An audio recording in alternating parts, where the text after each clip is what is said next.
You could call me. No. You could call me. See that? Just feel like. You could call me.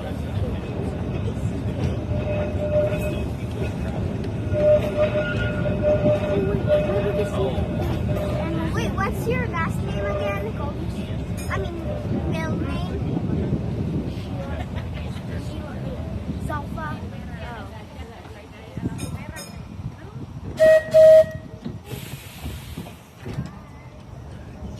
Can I call you?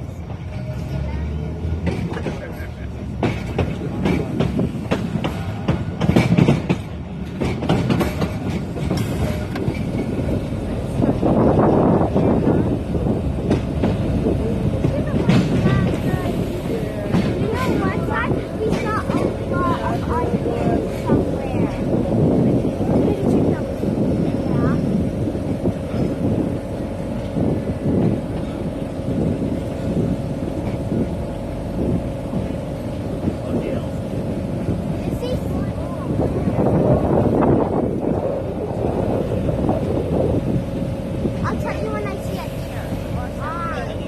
I want to do see fox. Me too. I mean, neither. Did you see a fox? No, we already saw wild turkeys.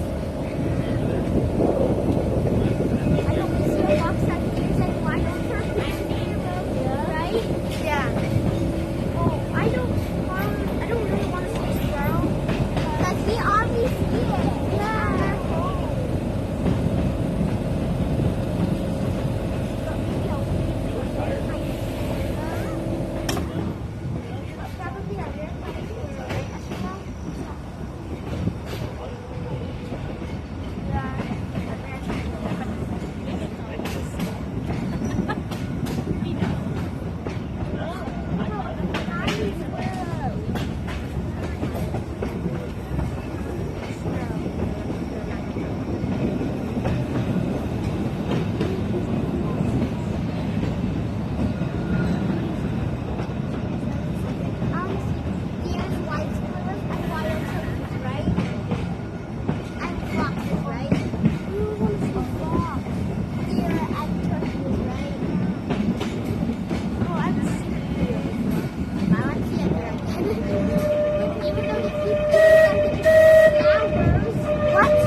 Because there's a stop sign. I don't know. You're implying a lot of. I don't see everything.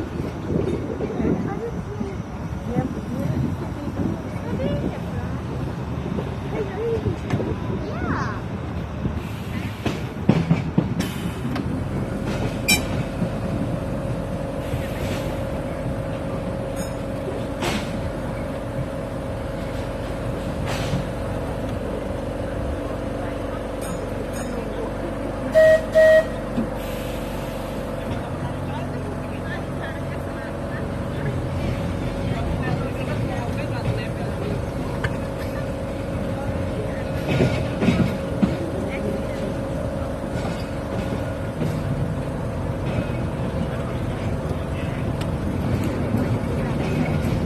Are you talking about those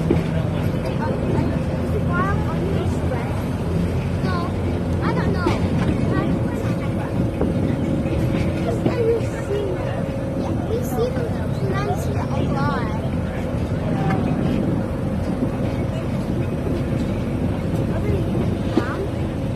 They're not. I don't. We don't know. Yeah, what? Like the onions that we jump up, right? That's what we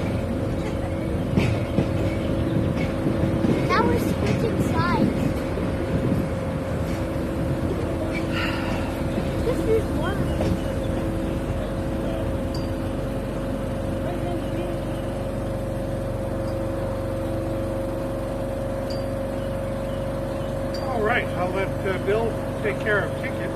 Well, I'm punching tickets. Mr. Phil Cool will tell you about the boat car. It's certainly the most unusual of the streetcars that we have. But it's actually a fairly common idea. Most streetcar companies had open cars like this. You have to realize, if you're old enough, maybe you remember, a world without air conditioning. And it gets hot in the summer. And this is how our ancestors would cool off.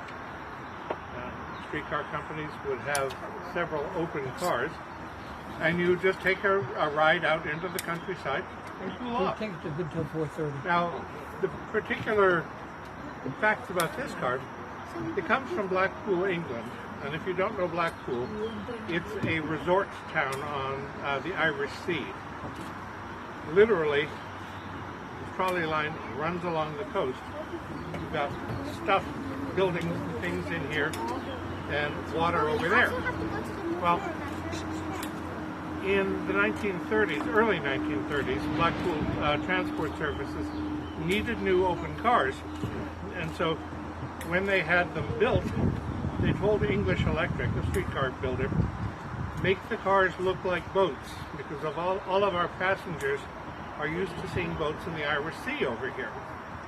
Well, English Electric did them one better. They made them look like boats.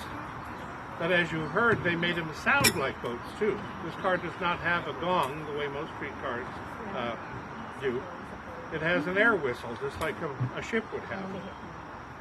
Now it's a little not like a boat in the sense that it has a prow at either end, because on a traditional streetcar line, the line just ends. You don't have a loop that turns the car around.